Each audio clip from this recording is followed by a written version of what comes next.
Aujourd'hui, je continue à vous parler sécurité pour vos applications Rails et on va parler plus spécifiquement d'injection SQL. Alors, injection SQL, qu'est-ce que c'est?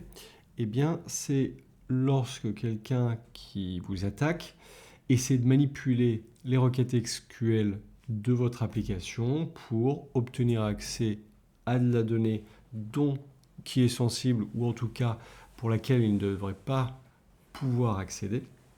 À laquelle il ne devrait pas pouvoir accéder, et potentiellement même la capacité de modifier la valeur de la donnée en base de données. Heureusement, on peut s'en protéger avec Rails et entre autres grâce à Active Record qui vient avec Rails, et on peut empêcher les injections SQL. Je vais vous montrer après dans le code comment faire, mais déjà ici, donc moi derrière, j'ai une liste de fruits dans mon application et je peux chercher les produits disponibles. Donc par exemple, si je fais Apple, donc j'ai bien des pommes, ça c'est bon. Si je fais pear, je sais pas trop, visiblement j'en ai. Lemon, j'ai pas de citron, mais jusqu'à présent tout va bien. Et ici, on me propose de faire 7 requêtes. Et là, qu'est-ce qui se passe? Eh bien, en fait, j'ai accédé à tous les produits d'un coup, mais ce n'est pas ce que devrait faire le système. Normalement, ici, il ne devrait rien me renvoyer, comme sur l'exemple à gauche, où rien n'est renvoyé. Alors, qu'est-ce qui se passe derrière? Mais en fait, j'ai deux types de requêtes. La première qui n'est pas sécurisée, c'est celle-là, et la deuxième qui est sécurisée, c'est celle-ci. Donc, dans celle-ci, qu'est-ce qui se passe? On commence par celle qui est sécurisée. Eh bien, tout simplement, Rails va nettoyer la requête et s'assurer que la requête ne peut pas être piratée, attaquée.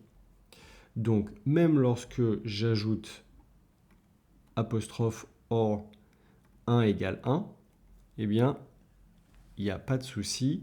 En fait, il va juste chercher vraiment un nom de fruit qui serait équivalent à ça. Et bien évidemment, ça n'existe pas. Dans le cas d'une requête qui est mal faite ou mal protégée, eh bien ici, en fait, je concatène tout. Et qu'est-ce qui se passe? Eh bien, la requête dit « je cherche le nom d'un fruit comme… » Et ensuite, je vais me le copier-coller.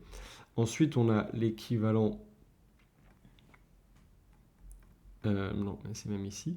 On a en gros ça.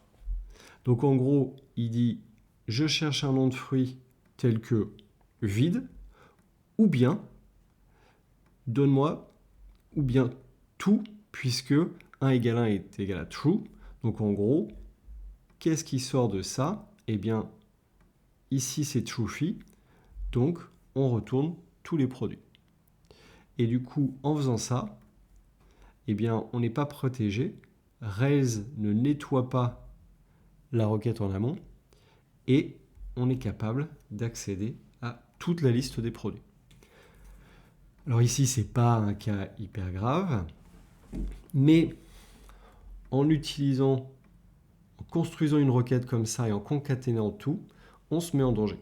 Par contre, si on utilise un like point d'interrogation et qu'à droite, on passe ce qu'on veut envoyer à la requête, eh bien, Rails et Active Record nous protègent, nettoient la requête et en réalité cherchent vraiment le nom d'un produit, d'un fruit qui serait égal à apostrophe espace or 1 égale 1. Donc, prochaine fois que vous faites une requête avec where, si dans la requête vous cherchez quelque chose à partir d'un élément entré par votre utilisateur dans un formulaire, n'oubliez pas d'utiliser le point d'interrogation, virgule, et ensuite de passer ce qui a été envoyé par l'utilisateur. Et comme ça, vous serez protégé. J'espère que vous avez appris quelque chose. Continuez à me suivre sur ma chaîne Cocoricodo et à bientôt.